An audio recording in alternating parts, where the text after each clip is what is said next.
There's a mountain in eastern Turkey known as Mount Ararat.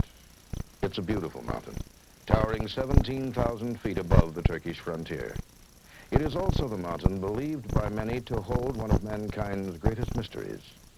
For ever since man first began to write, it has been written that Mount Ararat was the landing place of Noah's Ark.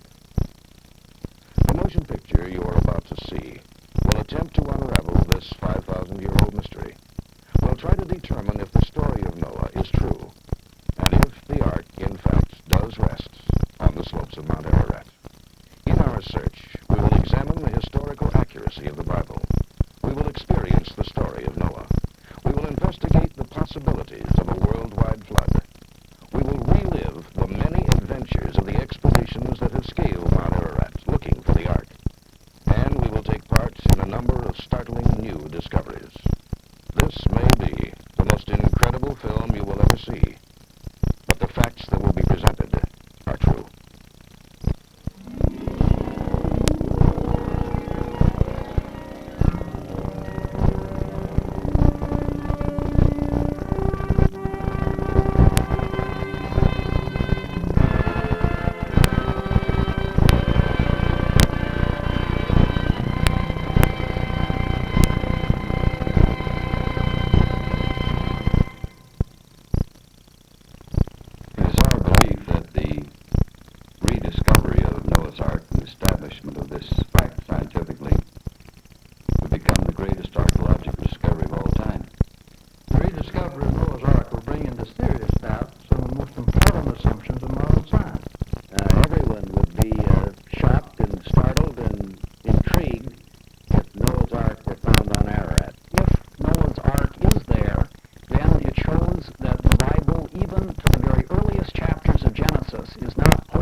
History.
Strenuously to do just that. They're historians, archaeologists, scholars. And almost every day now, something is discovered which sheds new light on the historical aspects of the Bible. Genesis mentions the building of the Tower of Babel, or Babylon, in a city that thrived as a capital of the world. Archaeologists have long struggled to find the fabled tower. They now believe they have located it. Indications of a large tower, a stepped pyramid called a ziggurat, have been found in the Mesopotamian valley near ancient Babylon. Historical records show that a king his day, only to abandon it, leaving it unfinished for centuries. Chapter 10 of Genesis is known as the Table of Nations. It is a description of the known world and its leaders after the time of Noah. The Table of Nations relates which of Noah's sons and grandsons and great-grandsons ruled where. In so doing, it accurately reflects the geopolitical state of the world at that time. For a long time, the Bible alluded to an empire that archaeologists could find no proof of, until finally in 1906, Hugo Winkler uncovered some tablets in central Turkey, confirming the existence of the Hittite Empire. Genesis had said it existed. Science confirmed it.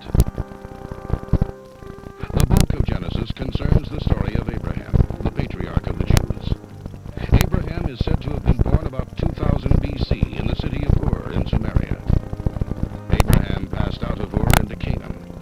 Once again, archaeologists have found proof that here too, as suggested in Genesis, there was a thriving civilization. Abraham's tomb is in Hebron. Its existence confirms anew the drama of his life, the saga as it was told in Genesis. One of the archaeologists who has spent 25 years working in the Middle East is Dr. Philip Hammond.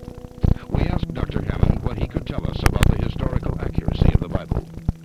All right, of course, archaeology doesn't aim to prove the Bible in the strictest sense. On the other hand, archaeologists from practically the beginning of Middle Eastern work have found that a great number of things that we discover archaeologically in actuality support the background to the biblical material as well.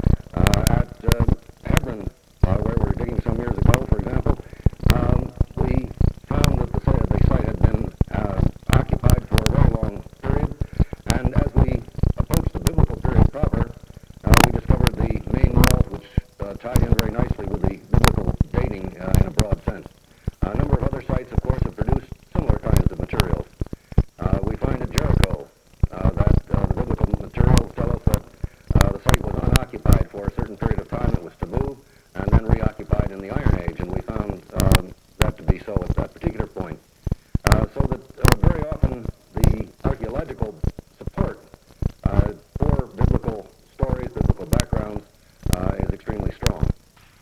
Yes, as archaeologists probe deeper into the shifting sands of the Middle East, new proof is supplied for the historical accuracy of the Bible. We now have proof of such cities as Megiddo and Masada, cities mentioned in the Bible, but hidden for centuries beneath the stark beauty of the Holy Land. These are ruins resonant with the echoes of our faith and our heritage.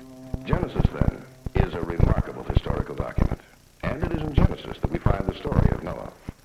So the next step in our search for Noah's Ark will be an examination of the story of Noah according to the Bible.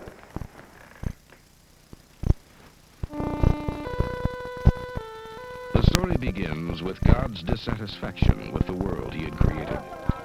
The Bible tells us that God looked upon the world's corruption and violence, and because of man's sinful ways, he vowed to destroy the earth and all those in it. But there was one man living then that found grace in the eyes of God. This was Noah, a just man who walked with God.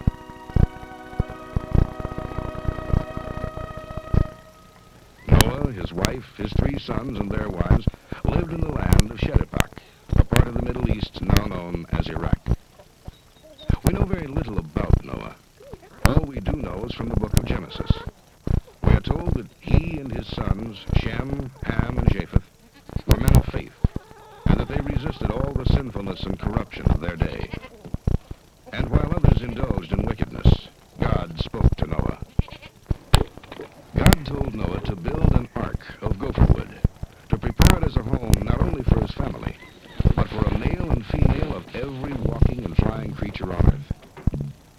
Noah was told that there would be a great deluge, a flood that would engulf all living things. Only those on the ark would survive. His instructions were to build an ark 300 cubits in length, 50 cubits across, and 30 cubits high. He was told to place windows in the ark 1 cubit below the roof, and to build a door in the side.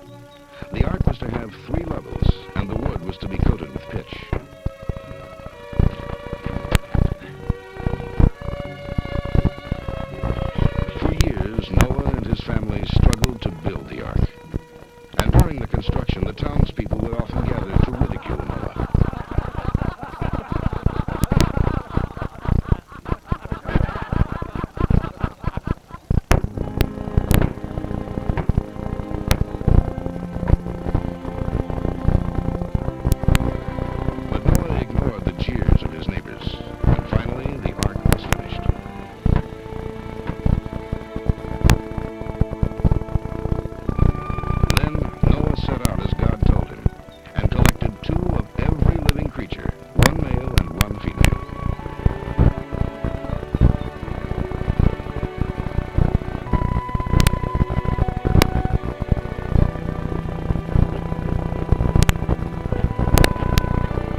and his son's wives boarded the ark.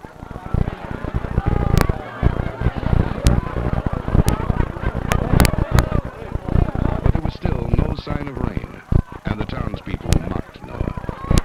They laughed at the old man who had built a giant boat that had no rudder, no oars, no sails.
sugarcoat them like most raisin brands do. Most natural raisin bran. Great taste doesn't need sugar coating. Hi, I'm Charlie, the Midnight Mechanic at Schaumburg Toyota. Do you know why most every used car and truck we sell carries a 100% parts and labor warranty? First, most of our trade-ins are high-quality imports, like this one. Second, we make sure it's safe, solid, and dependable. Anything that needs fixing gets fixed before you drive it home.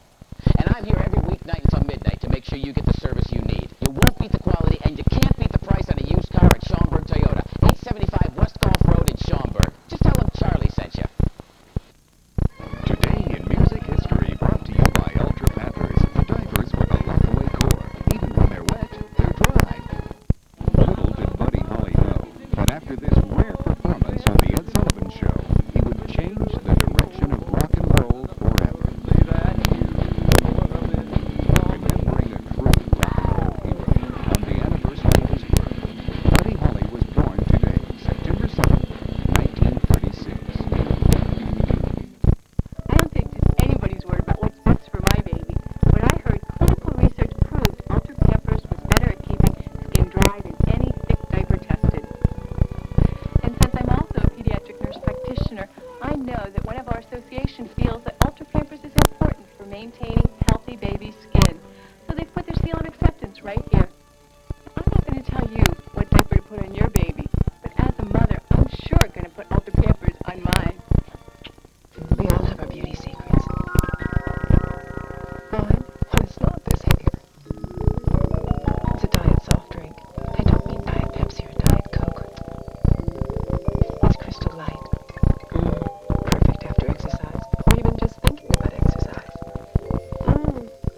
Terrific taste. And this little beauty's only 4 calories. Crystal Light Diet Soft Drink Mix, 100% NutraSweet. And that's my secret. For WGN Late Movie will return. Now, thanks to a special limited offer by U.S. Satellite Systems, if you're a homeowner and over 21, you can own a satellite dish. Yes, up to 200 channels, 24 hours a day to choose from, over 500 uncut movies a month. Watch thousands of sporting events, big names in concert, news, religious, and family programming, as well as late-night adult entertainment, and much, much more. It's 100% legal and FCC approved. Homeowners can now own a satellite system with low monthly payments. Start enjoying satellite programs from all over the world. No down payment if desired, and 100% financing is available. For full free information about owning a satellite system, call 1-800-558-9000. Learn about a $400 rebate on selected or deluxe systems and special free installation. U.S. Satellite Systems Giant Showroom is located at 15 East Palatine Road in Prospect Heights. This is a limited offer, so call now, 1-800-558-9000. Call 1-800-558-9000 now. Is your lease expiring soon? Are you tired of shopping, cooking, and cleaning? Try Chelsea House Retirement Hotel, where you'll get a furnished apartment with maid service and free cable TV.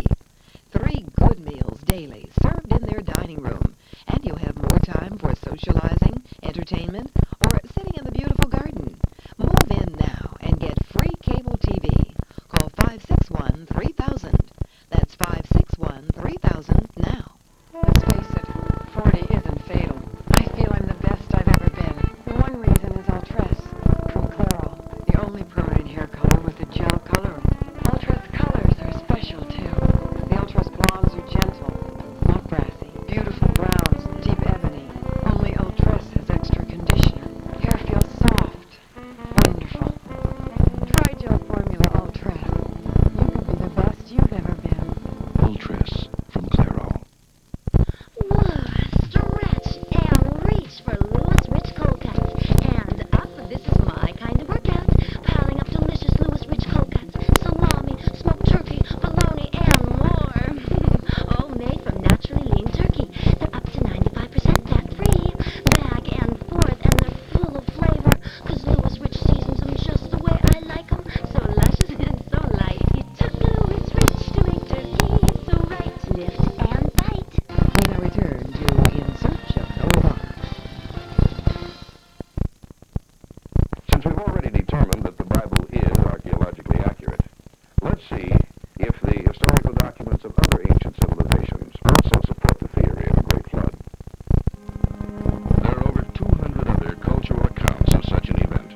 early Greeks believed that they were the second breed of man, but the first had perished in a great deluge. One man, Deucalion, as pure in spirit as Noah, was warned to build an ark and to save his wife and children, and to prepare the ark for 2 of each of the animals. They escaped the flood and survived, according to the Greek legend, to begin a new life atop a mountain. In the late 1850s, British archaeologists, led by George Smith, discovered these cuneiform clay tablets when they unearthed the library of King Ashurbanipal. 3 of the tablets told a story they already knew, the story of Noah and the ark. In America, there are nearly 40 different Indian deluge accounts. The Navajo Indians believe that the Grand Canyon was a result of the Great Deluge flood. Other Indian tribes believe that the flood was caused by the wrath of the underworld water monsters. The story goes on to explain how an Indian was saved from the flood by a raft the hero had built, and that the hero had taken animals aboard the raft with him.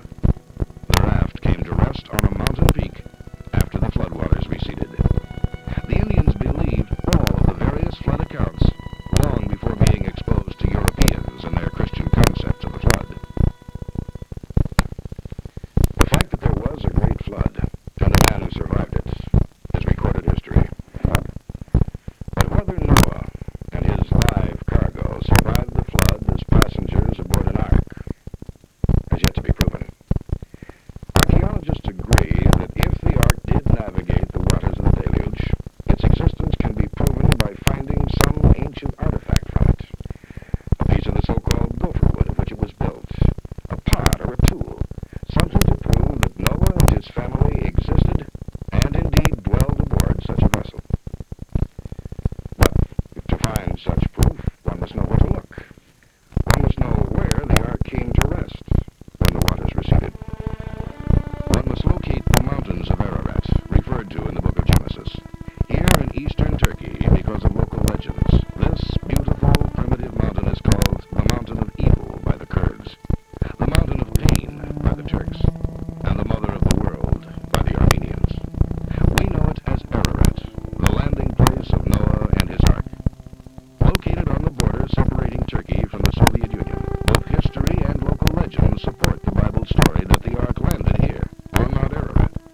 The Turks call Mount Ararat Arida, meaning Mountain of the Ark, and the Persians call it Kokinu, meaning Mountain of Noah. And there is hardly a place near Mount Ararat whose name does not recall Noah's story. In Yerevan, a city that seems to have leaped from the pages of the Arabian Nights, scholars contend this is the location where Noah made his first home. Yerevan translates to mean the first appearance. Here at the base of the Ahura Gorge is the rebuilt part of the ancient town of Ahura, which had been completely destroyed by an earthquake in 1840. Aruri, another name for Ahura, means the planting of vine. According to historians, European vine growing originated from this area, where Noah, according to the Bible, planted a vineyard. And in the towns and villages surrounding Mount Ararat, the local people, known as the Kurds, believe that Noah's ark rests on the mountain. The Kurds also believe the mountain is evil, and they rarely ever attempt to climb it. Ararat is a volcanic mountain nearly 17,000 feet high, with its summit permanently covered with glacial ice and snow. Seldom is the summit even visible. Misty fog like clouds not only cover the peak, but create blizzard conditions most of the year. At lower elevations, thunderstorms are prevalent. Oftentimes, the sound of thunder is not thunder at all, but a chain reaction of echoes created as the wind sends gigantic boulders crashing down the Ararat slopes. Recent accounts exist of climbers being killed by these boulders, which they could hear but not see as they stood in the misty, fog-like atmosphere. Other treacherous aspects of the mountain are the total lack of trees anywhere for shelter or campfires, the lack of water because melting snow is quickly absorbed through the porous rocks into underground streams, and at snow-covered elevations, 100-foot-deep crevasses, often not noticed until tragedy strikes. The mountain is home to some of nature's most unfriendly creatures, man-attacking wolf dogs, and poisonous snakes. Mount Ararat is covered with loose, porous rock, and for every 3 steps a climber takes, he usually slips back 2. Probably the most dangerous aspect of the mountain is the misfortune of climbers setting off huge snow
cross as being of a reddish-brown color, measuring about 12 inches by 9 and about an inch thick.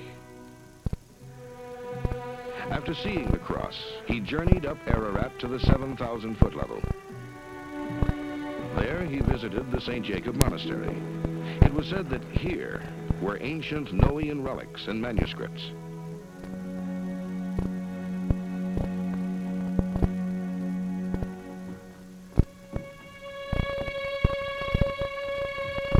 The monastery contained priceless remains of Noah's great voyage. Once he had finished in Ahura, Perot continued on and successfully reached the summit of the hazardous Mount Ararat, but never sighted the Ark. Then, just 11 years later, in 1840, there was a massive earthquake.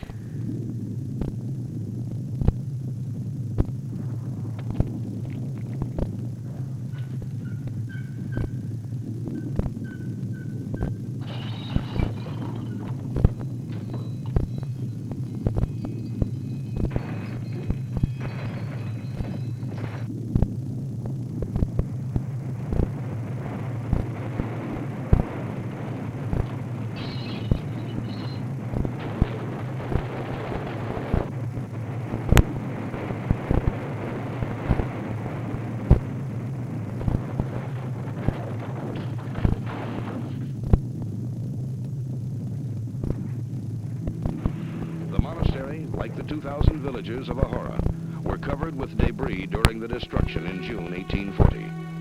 No one survived.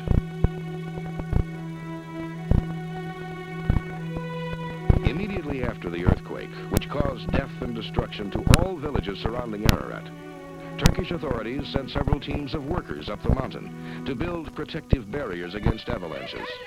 One of these teams reported the discovery of the forepart of a very old ship jutting out of a glacier. The expedition reported seeing the Ark 14,000 feet up Mount Ararat. They reported seeing several stalls and cages in the exposed interior of the great vessel. The Turkish report stirred additional overseas interest among scientists of that period. Throughout the 1800s, they came, exploring, seeking, hoping to bring back physical proof of what the Turkish report said was really there. Hermann von Abik conquered the Ararat summit in 1845. Colonel Kodzko of the Russian Army reached the peak in 1850.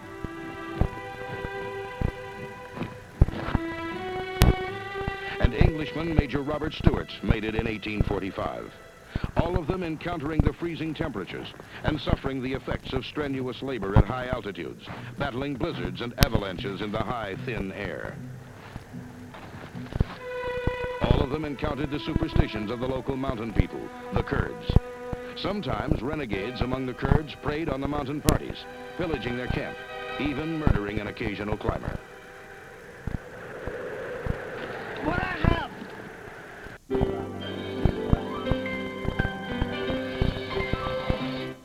Chicago. It's a city of tremendous diversity. Its rich mix of neighborhoods and cultures makes this a city unique in America. Well, beginning this fall on Channel 9, my new show will bring you the people, the problems, and the topics that affect Chicago. You'll go to where the news is happening. You'll get involved. I'll give you a chance to take a stand. So join me and my studio audience for Geraldo, beginning weekdays this fall on Chicago's very own Channel 9. The series premiere this morning at 11. Wouldn't it be great if shopping for a car was as easy as going to your supermarket? A large variety to choose from and everything on sale at one location. When you shop at the Berwyn-Ogden New Car District, you'll find that same convenience. 6 new car dealers: Buick, Chevrolet, Dodge, Ford, Oldsmobile, Pontiac, Saab. One familiar street, Ogden Avenue in Berwyn, famous for the land of savings and service. If you're in the market for a car or truck, shop today at the land of savings and service. The Big 6 in Berwyn, between Harlem and Ridgeland on Ogden in Berwyn. Mopping the old-fashioned way can seem like the biggest job in the world. You need Light and Thirsty, the revolutionary mop from O-Cedar. Light and Thirsty has durable cloth strips that absorb 20% more than ordinary mop strings. It wrings out with just a twist and even stands up to machine washing and drying. So if you'd like to cut your mopping chores down to size, try Light and Thirsty from O-Cedar, the best mop you've ever used, or your money back. I swear I'm in Mexico when I sample Weight Watchers burritos, tender flour tortillas filled with beefsteak or chicken, frightened with beans and peppers and spices. Weight Watchers' exciting new Mexican entrees. Esto es vivir. The fork challenges Heinz ketchup. You might think the ketchup will pour right through, but Heinz is so thick, so rich it sits on top. Heinz is America's favorite ketchup. Thick, rich, great-tasting Heinz. The WGN Late Movie will return. My Oscar Mayer hot dog is juicy as can be. That's why I've got my napkin on to catch the juice you see. I like the taste of juiciness, but I am wearing my new dress. Oscar Mayer roasts them to seal in the natural juices and make them just the best that they can be. But do you really need a napkin? I can take it off, but then Jennifer, I have to put it on again. Have you ever had an idea for a new product? Perhaps you have a way of improving an existing product. If you or someone you know has a new idea, the Innovation Center in Washington, D.C. can help you develop your invention. Dial 1-800-628-2828. The Innovation Center can help you present your new idea to industry. Call now and receive free confidential forms. Dial 1-800-628-2828. What makes a tune-up from Precision Tune better than a tune-up anywhere else?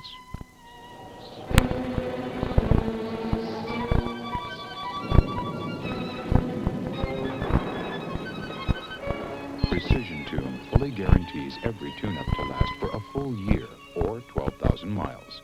The 12-month, 12,000-mile warranty from Precision Tune.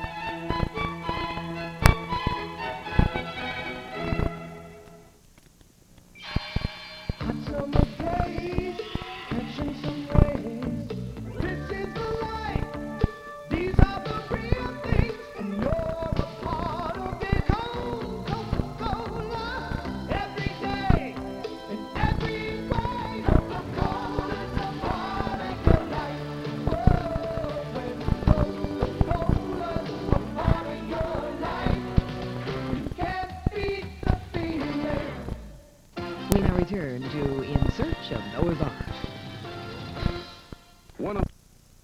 A strange and mysterious tale next emerged out of Ararat.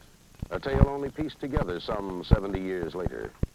I asked Pastor Harold Williams of Shreveport, Louisiana, to fill in the details of this extraordinary drama.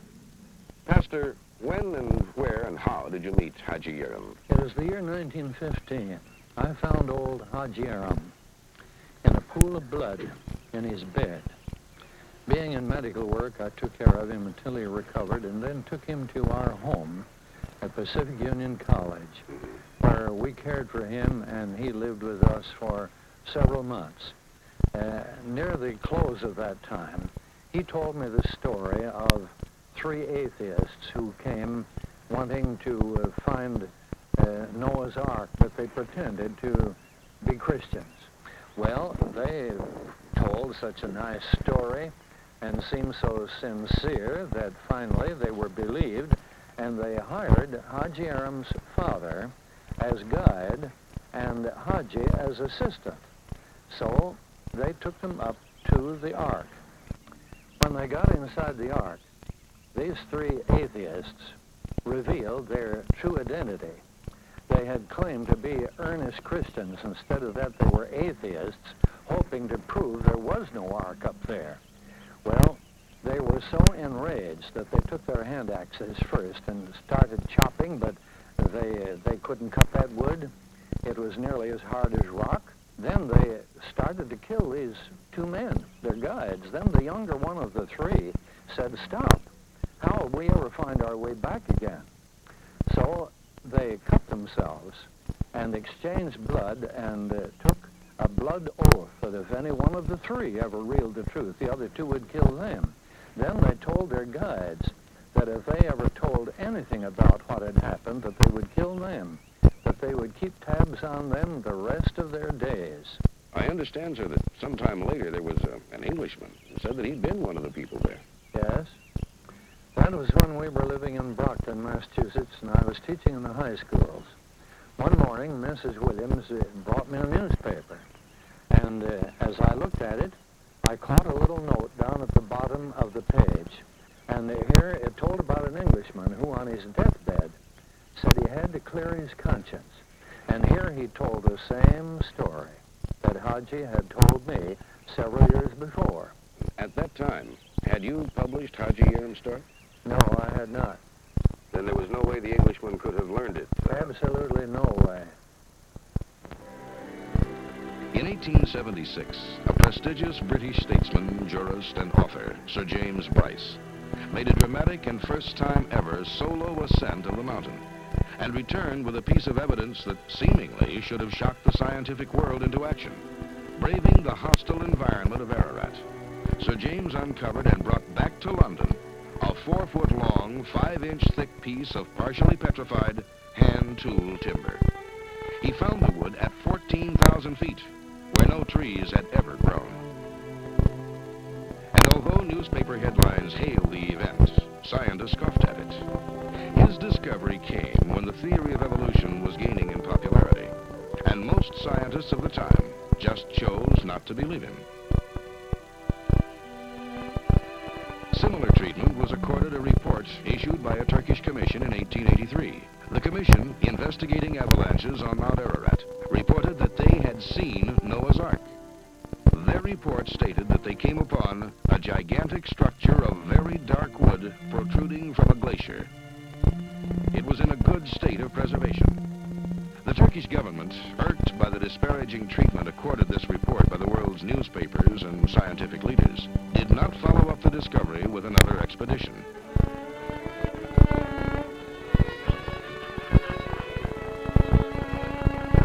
Despite this, 4 years later, another world traveler announced he would mount an expedition and attempt to locate the Ark.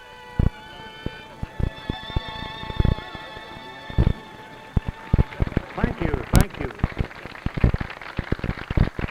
His name was Prince John Joseph Nuri, the magnetic and astonishing Archbishop of Babylon. He began his ascent of the sacred mountain in 1887.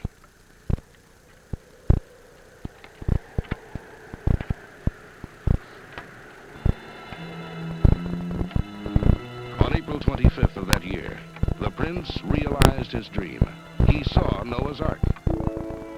Prince Nuri reported that he found the Ark wedged in the rocks and half filled with snow and ice, that it was made of dark beams of very thick wood. His story further corroborated the 1883 Turkish newspaper account. Prince Nuri had hoped to return to Ararat to mount a major expedition. One of his proposals was to take the Ark to the Chicago Exhibition, the World's Fair of 1893. Nuri, however, was never able to gain financial support for this major expedition he longed to lead to Mount Ararat. The prince's secret, his route to the Ark on Mount Ararat, was lost forever when Nuri died unexpectedly from pneumonia. The next story to surface in the search for Noah's Ark took place in 1902, when as a boy, Armenian farmer Georgy Hagopian was taken to the Ark by his uncle. Illustrator Alfred Lee interviewed George Hagopian, and we asked him to recount the story to us. George Hagopian was about 72 when I first met him, in 1970. When he saw Noah's Ark, he was living in Turkey. He had been born at Lake Van, and he and his uncle would take their sheep and goats across to Mount Ararat every summer and graze their flocks on the mountain, as the Kurdish people do today. Every summer they go above the heat of the desert to graze the flocks in the meadows up there.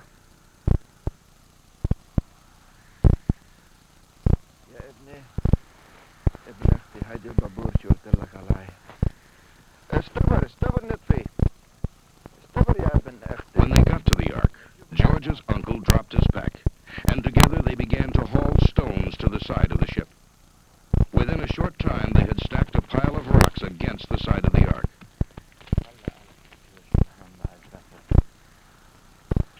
Grabbing Georgie by the arm, his uncle said, "You are going on top of the Holy Ark." hatch and pull yourself up.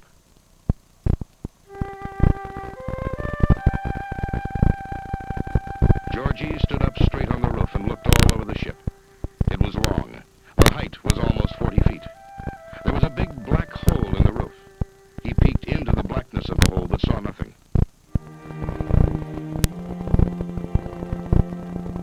Georgie then pulled a piece off the ark.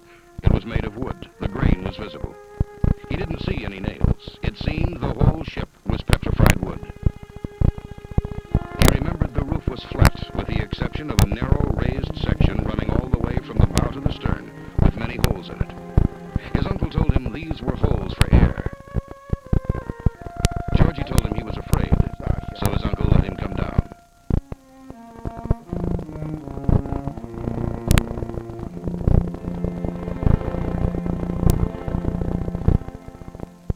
My desire as an illustrator was to draw a picture of Noah's Ark as authentically as possible. When I went out there, I told him that I was very keenly interested in his guiding me in illustrating what he had seen. It took a year and a half. I'd go between Eastern Shore, Maryland. He lived in Easton, and I lived in Washington. I'd go back and forth, and I'd work on these sketches. I'd go over the tapes and all the pages of notes and sketches that I had. Finally, after a year and a half, I brought this picture out to him. He took the pen out of my hand and made these scratches right here. He said, "You neglected to put some rocks right here, as I remember it." But he said, "The rest of this, to the best of my memory, that's what Noah's Ark looked like."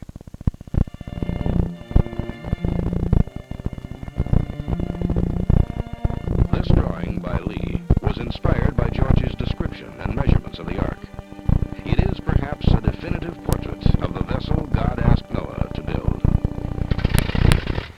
The next reported sighting of the ark was in 1916, when two Russian aviators saw the remains of the ark while flying over Mount Ararat.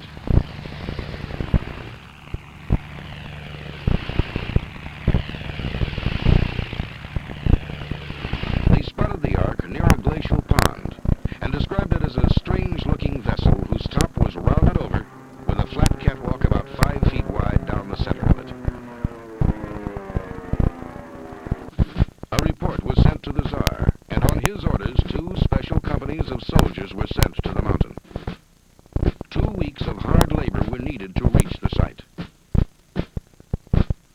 Once there, complete measurements were taken, plans were drawn, and even photos were taken. The ark was found to contain hundreds of rooms. Some unusually large rooms had fences of great timbers across them. Other rooms were lined with cages. A report was sent back to Moscow, but only 2 days after it arrived, the government was overthrown by the communists, and the records were destroyed.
Washington, D.C.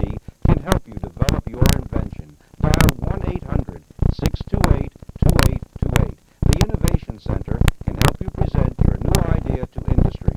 Call now and receive free confidential forms. Dial 1-800-628-2828. Oh, caramel corn for breakfast. Want a little milk for that? No, thanks, Dad, but how about some sugar for your, what is that, acorns? Nuggets. Nutri-Grain nuggets. Sounds healthy. Yep, whole grain. Whole grain. What are the holes in here? Introducing Nutri-Grain Nuggets, the first whole grain nugget cereal. Really crunchy.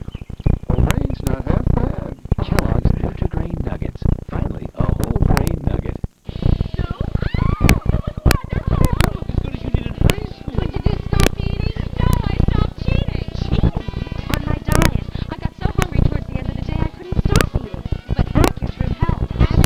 Accutrim helps control your appetite all day, so from 3 p.m. till bedtime, the cheating hours, Accutrim is still working. She didn't stop eating. She stopped cheating.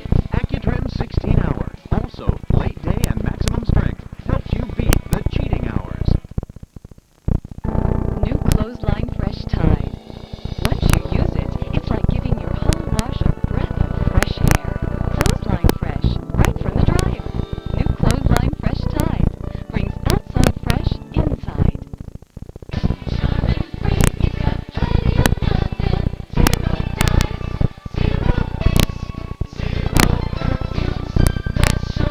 Squeezable softness, but no dyes, inks, or perfumes. The fiber in Kellogg's Mini Wheats helps keep me flying right. It's the delicious frosting that fuels my youthful appetite. Small problem. The shredded wheat nutrition gives me that drive, but the kid in me loves to tackle the tasty side. Kellogg's Mini Wheats, shredded wheat nutrition for the adult in you. Delicious taste for that part of you that'll never grow up. The fiber in mini wheats gives me a great start. When it comes to the great taste, I'm just a kid at heart. I'll have what she's having. The WGN Late Movie will return.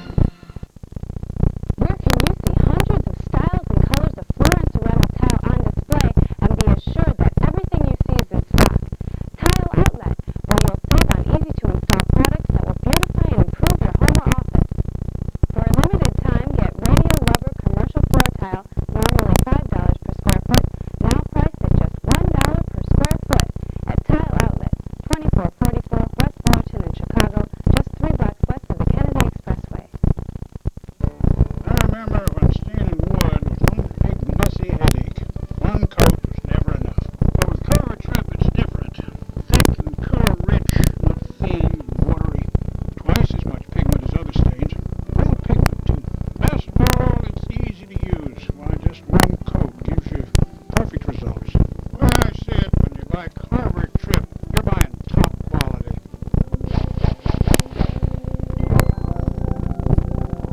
There's lasagna with ricotta, which I really love a lotta. Pizza with pepperoni, mozzarella, no bologna.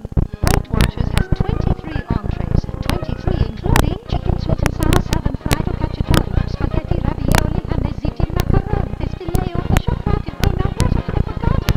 Weight Watchers. It's his thing. Weight Watchers also has 10 sweet ways to tempt you. Velvety chocolate mousse is just the beginning. Airwick presents the smelliest reasons for using Carpet Fresh. Once these odors are trapped in the rug, they're in the room. Double Action Carpet Fresh Rug and Room Deodorizer eliminates odors at their source and leaves a fresh, clean scent. Nothing freshens carpets like Carpet Fresh. Harold, Mom's saying it's a mushroom. It's magic mushroom Cute. long-lasting with the centimeter system, so it's equally effective every day for over a month. Long-lasting. Magic mushroom, the long-lasting air freshener from Airwick. The average person takes over 25,000 showers in their lifetime. But ironically, all the showering can do damage to your skin. That's why you should use aloe and lanolin soap, the skin conditioning bar from Jergens. It contains aloe, legendary for healing skin, and lanolin for softness. So whether you're taking your first shower or your 20,000 in first, Edna, you're going to stay in there all day? your skin really needs aloe and lanolin soap from Jergens. We now return to In Search of Noah's Ark.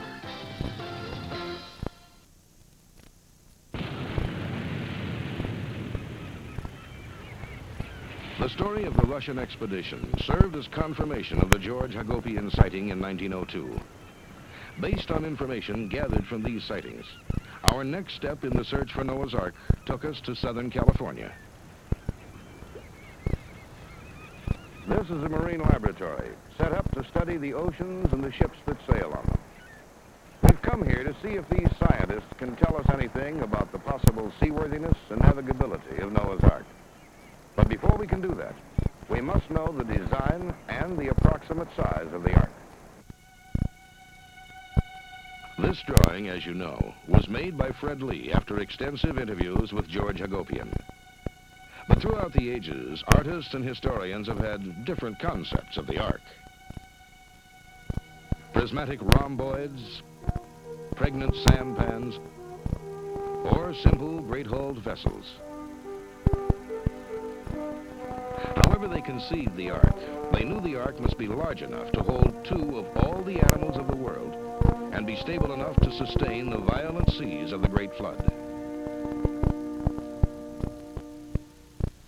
Even though artists and historians have had many different ideas about what the Ark looked like, based on the eyewitness accounts of the Russian expedition and George Hagopian, together with information from the Bible, we believe this model is an accurate representation of Noah's Ark. Now, as to size, God's instructions to Noah were to build the Ark 300 by 50 by 30 cubits. A cubit in ancient days was a measurement of the distance from a man's elbow to his fingertips, anywhere from 18 to 22 inches.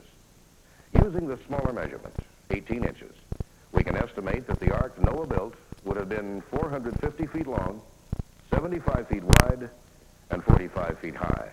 It resembled a long rectangular box, a rectangular box larger than 20 college basketball courts. It was the largest wooden ship ever built by a man in any age. Shipbuilders have discovered that the Ark's length to breadth equals a ratio of 6:1, meaning it would be a slow-moving vessel, but one of the most stable vessels ever built. So stable, in fact, that the U.S. battleship Oregon, built around the turn of the century, was designed with the exact same ratio. The Ark design ratio also means greater capacity, greater safety in operation, and always calls for a smaller crew. Dr. Henry Morris, a former professor of hydraulic engineering, has done a great deal of work in connection with the Ark of Noah. We spoke with him in his office. Well, Dr. Morris, we've been studying the design of the Ark with an eye to its seaworthiness and its stability. And the question is very simply, would it have been a stable craft? Yes, as far as we can calculate it would, in terms of the forces, the hydrodynamic forces involved, that this would be very stable. In fact, you can show that the balance between the buoyant force and the gravitational force and the wave force and so on would be such that the Ark would right itself if it were tilted anywhere up to 90 degrees, anywhere from 0 to 90 degrees, in other words. The righting effect would be such that it would just come right back up again. It'd be practically impossible to capsize. Using the information given to us by Dr. Morris, we took our model of the Ark and placed it in the test tank at the Marine Laboratory. When subjected to the irregular waves generally found on the ocean, the Ark was deemed not only seaworthy, but exceptionally stable. Then the test tank duplicated waves equivalent to 200-foot tidal waves, waves far larger than the Ark would have experienced during the flood. Again, the Ark was not only seaworthy, but extraordinarily stable. Like the giant ships of today, the Ark's low center of gravity gave it a tremendous stability. The deeper it sank into the water because of its heavy cargo, the more stable it became. It had no rudder, no sails, no oars. Remember, the Ark wasn't meant to go anyplace. It was simply meant to float, and float it did. Some 900 miles to Mount Ararat in 150 days, according to scholars who suspect that it was built that far away, on the banks of the Tigris River. The Ark had 3 decks. Ark scholars believe the top deck was occupied by Noah and his family and foodstuffs. The second deck was divided into rows of stalls and tiers of cages to keep the animals separated. The third, or bottom deck, was used for ballast and for the storage of waste. What was the capacity of the Ark? One expert puts it this way. It could have carried more than 569 railroad freight cars, or up to 30,000 animals and birds, with lots of room left over for Noah. Probably nothing about the Noah's Ark account has caused so much curiosity as the animals themselves. How was it possible to gather representatives of every type? How many different kinds were aboard? What was the total number of animals on the Ark? And how did they care for the animals? For the answers, we can turn again to scientists and Bible scholars. According to these scholars, the actual gathering of the animals was not too difficult. The Bible says that God communicated to 2 of every kind of animal, just as he had communicated to Noah, and they came with Noah willingly. The animals, it is said, were given a premonition of the great flood to come, and they knew that Noah was their friend. How many animals did Noah load onto the ark? No one can be sure. There's no way for us to know exactly how many species there were in Noah's day. But many scientists agree that the number would fall somewhere between 1,544 and 2,392. How did Noah and his family feed and take care of approximately 2,000 animals? Scientists have pointed out that with 2,000 animals aboard, it would mean that during a 12-hour day, each member of Noah's family would have to feed 1 animal every 3 minutes. In his book, The Genesis Flood, Dr. Morris examined the problem of caring for the animals. We asked him about it. How would 8 people feed and care for 2,000 animals for 13 months? Of course, many people have raised that question as an objection to the whole story, that it would be just impossible to care for the many thousands of animals that might have been on the ark. At least a reasonable possibility would be that these animals had the ability to hibernate, as many modern animals do. For example, the bear and many other animals can escape bad weather by the process of just suspending most of the bodily functions. Sort of a dormancy, state of suspended animation almost. So I just suppose that perhaps as the temperature began to get cold and the skies got dark and the noise of the thunder and the waves and so on outside, after the animals had once been installed in their cages and fed, but then they just sort of went to sleep for most of the time during the year. Now, of course, occasionally Noah and his family would have to feed them, but it wouldn't necessarily have been an overwhelming task for the 8 people on the ark to take care of the animals when most of the time they were hibernating. So based on all available evidence, we know that the eyewitness sightings of the Ark correspond with modern-day technical, scientific, and biological information. That the Ark and its live cargo were capable of surviving the Great Deluge. But people were still skeptical. Where is the proof, they asked? Where is the evidence that the Ark still rests on Mount Ararat, waiting in cold storage under 17.5 square miles of ice and moraine? They wanted physical proof that the Ark existed. They wanted a piece of the so-called gopher wood for examination. So the expeditions continued. This photograph of an Armenian monk was taken in 1933 by Los Angeles radio station KFI reporter Carveth Wells. He was sent to the Armenian monastery at Ekmiadz in Turkey to verify whether Dr. Perot had actually seen a cross made from the Ark's wood in 1829. What he saw was a cross, reddish in color, 12 inches long. It was the only known relic from Noah's Ark in existence at that time.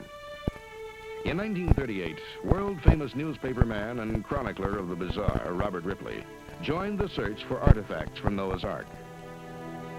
Ripley, writer of the popular Believe It or Not series, with a readership of 80 million in 38 countries, had gained an impeccable reputation over 30 years for never having been proved wrong. In his worldwide expeditions to 198 countries, Ripley traveled to Borsippa in Iraq and found the famous Tower of Babel. While in Iran, Ripley noted that 1/4 of the area of Iran is a barren desert, which is cracked into odd-shaped polygons. He went on to explain that these cracks were caused when the waters of the Great Flood dried up. In Damascus, Ripley found what natives believed to be the tomb of Noah. The sick would often visit the tomb, hoping for miraculous cures.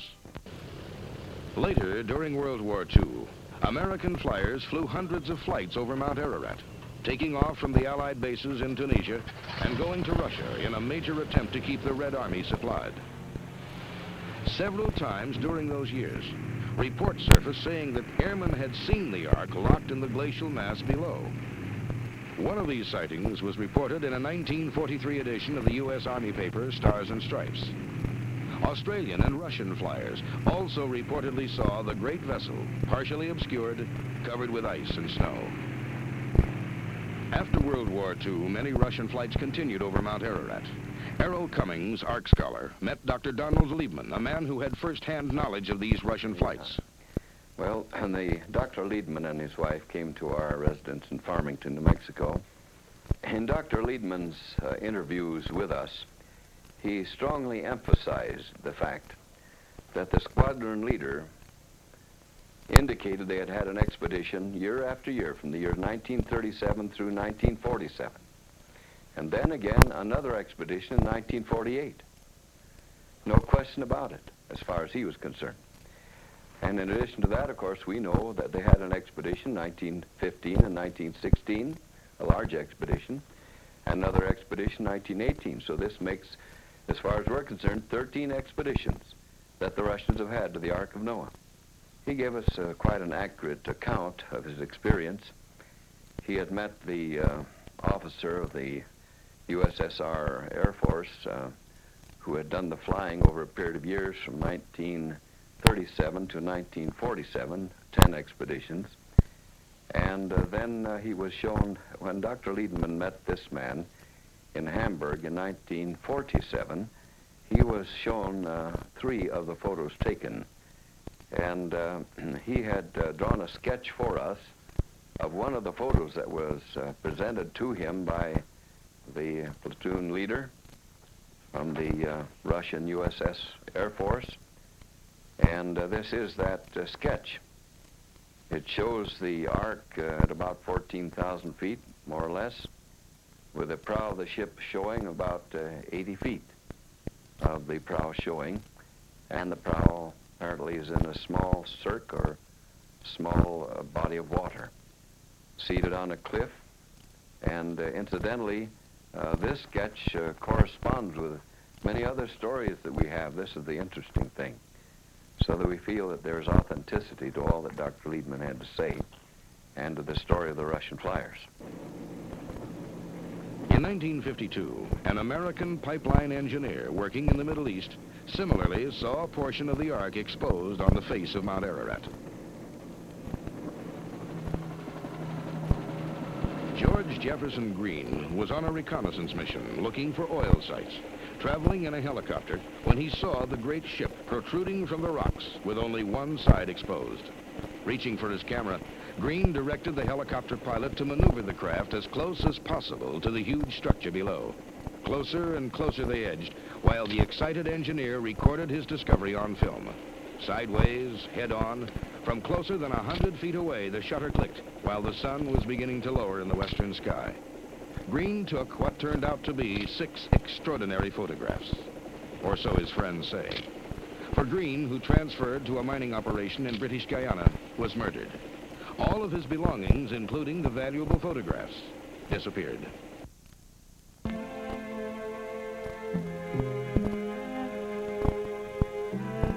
Then, in July 1955, French demolition engineer Fernand Navarra, traveling with only his 11-year-old son Raphael, climbed Mount Ararat. The film you are seeing is actual footage of the expedition taken by Navarra and his son. As Navarra and Raphael worked their way up the lower slopes, Navarra thought back to his 2 previous attempts to find Noah's Ark. In 1952, he discovered an astonishing patch of blackness within the ice. The mass was sharply defined and looked like the ribs of a great ship. But he was alone. His Kurdish guides had deserted him below, and he had to leave the mountain. In 1953, Navarra returned to the mountain. He found his way fairly easily, climbing to within 100 yards of the timbers. But boulders, perched precariously above, rolled down at the sound of his voice. He was able to get about 20 yards closer when suddenly he felt faint. He couldn't coordinate his movements. He could think of only one thing: to get back down.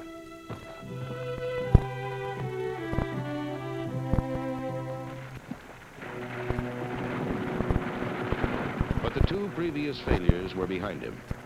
And as Navarra once more challenged the blizzards, the lack of oxygen, and the freezing cold of Mount Ararat, only one thought kept running through his mind: to find humanity's greatest secrets. Raphael saw the Ark first, in a crevasse.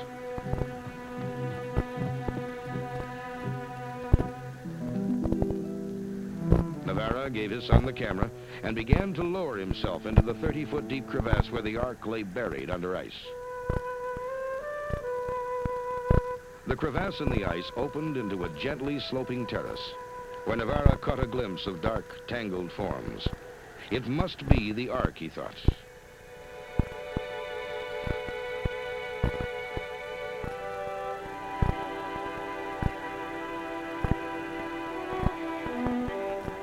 But it was too late that afternoon to chance exploring the dark form below. And they were forced to spend the freezing cold night in an ice cave, while a blizzard dumped 13 inches of snow on the crevasse. At 5 a.m., they returned to the crevasse. After lowering himself in the crevasse and using a pickaxe to dig through the ice, Navarra realized his dream. "I've found wood," he called.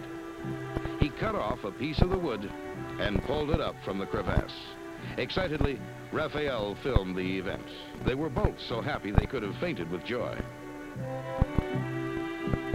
After 2 unsuccessful attempts, Fernand Navarra had conquered the hazards of the mountain and discovered wood. Wood on a mountain completely barren of trees. Wood which he felt sure was from Noah's Ark.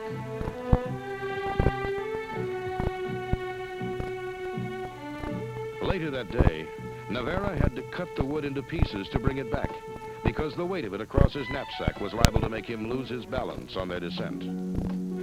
He regretted having to cut up such a valuable relic, but felt better about it later on when he had to split it up in still smaller pieces to submit to various experts.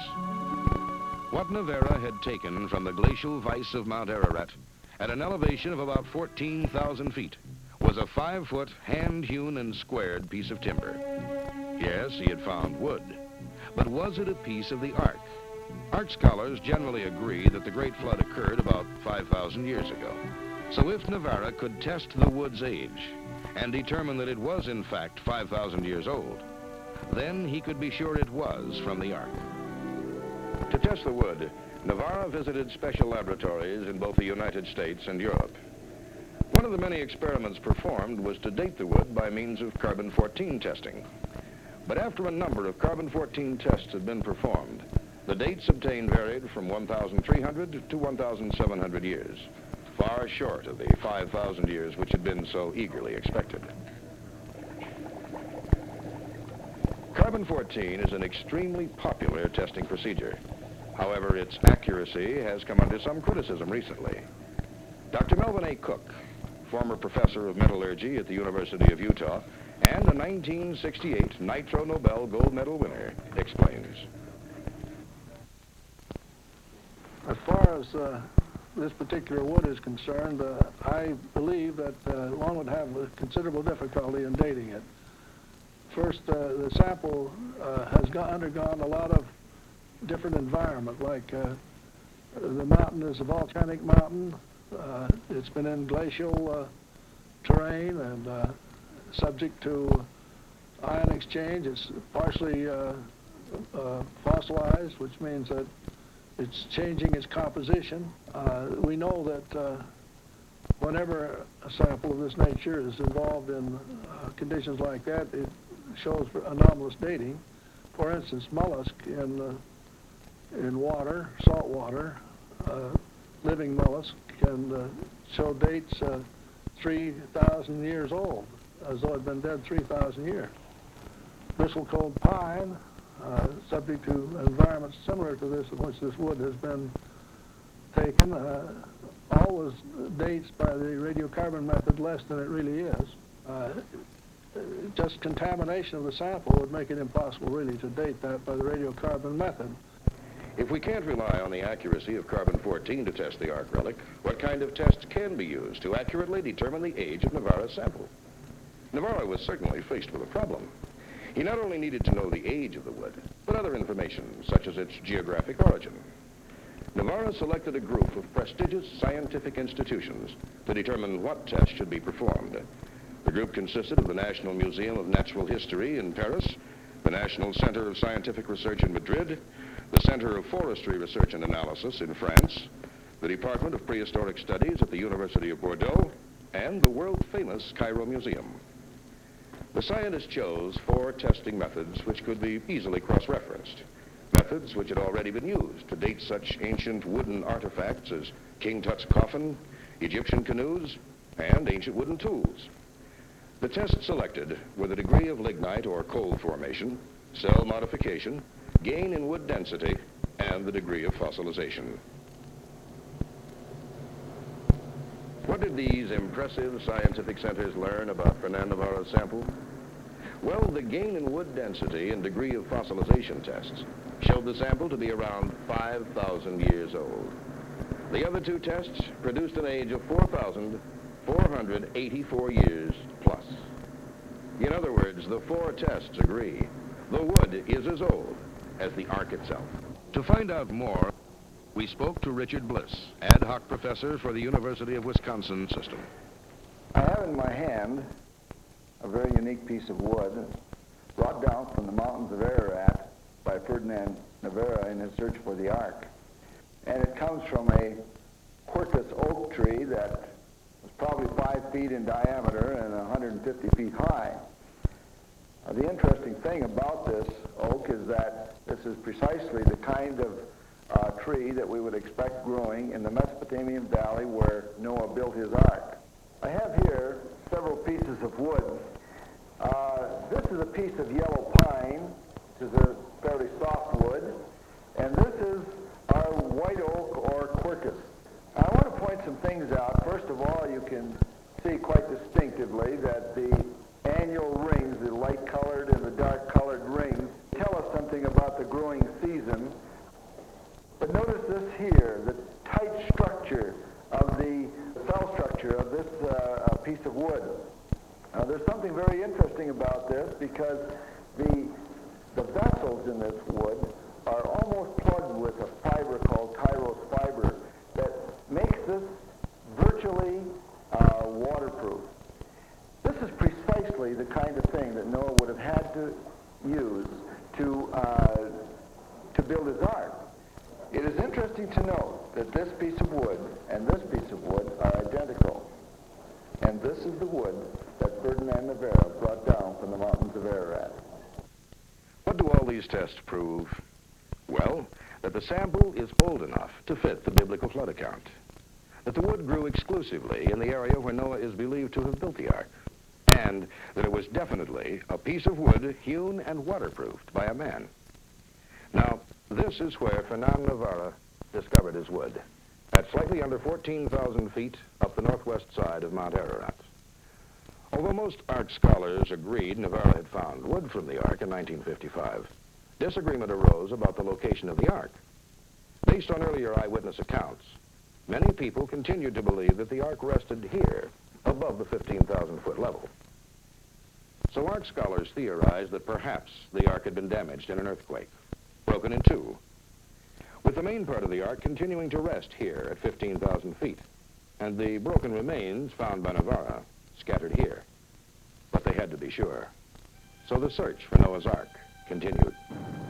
During the late 50s and early 60s, the famous American spy plane, the U-2, was making its worldwide reconnaissance missions for military intelligence. Many of the flights passed over Mount Ararat on their way to Russia, and a number of U-2 pilots reported seeing what looked like a ship locked in the ice below. In 1960, this photograph was taken at Mount Ararat by a NATO survey team. It startled many scientists, for it looked incredibly like a ship. Measurements were taken, maps were drawn, and an expedition set out to find the object. On June 6, 1960, they reached the site, but there was no Ark. The disappointed men left the mountain. The mysterious ship photograph had been a false lead.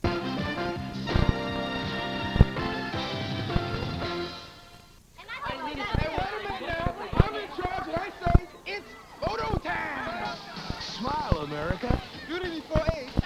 Because Jimmy Walker's back in the all-new Bustin' Loose. Hey! What's wrong with this thing? Whoa!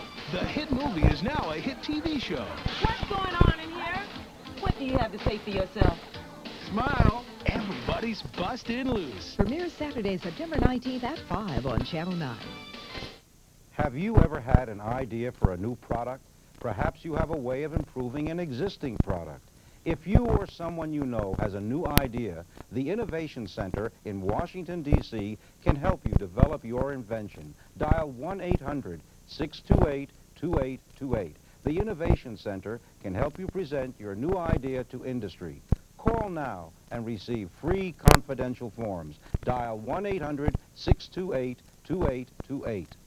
Taster's Choice gets its superior richness, aroma, and flavor from a blend of the very same coffee beans found in gourmet stores. Regular or naturally decaffeinated, the choice for taste is Taster's Choice.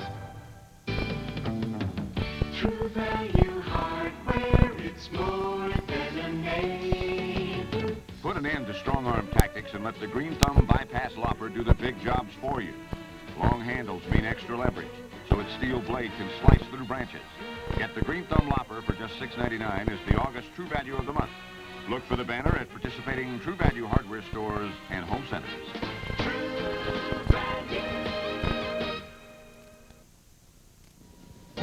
The WGN Late Movie will return. My son, little sugar-sweetened Kool-Aid, always striving to be better. Now he has 10% less sugar. What a good boy. New sugar-sweetened Kool-Aid drink mix, 10% less sugar with more fruity flavor for that great Kool-Aid taste. Makes the mother feel so good. The great taste of Post Natural Raisin Bran starts here with specially selected raisins. So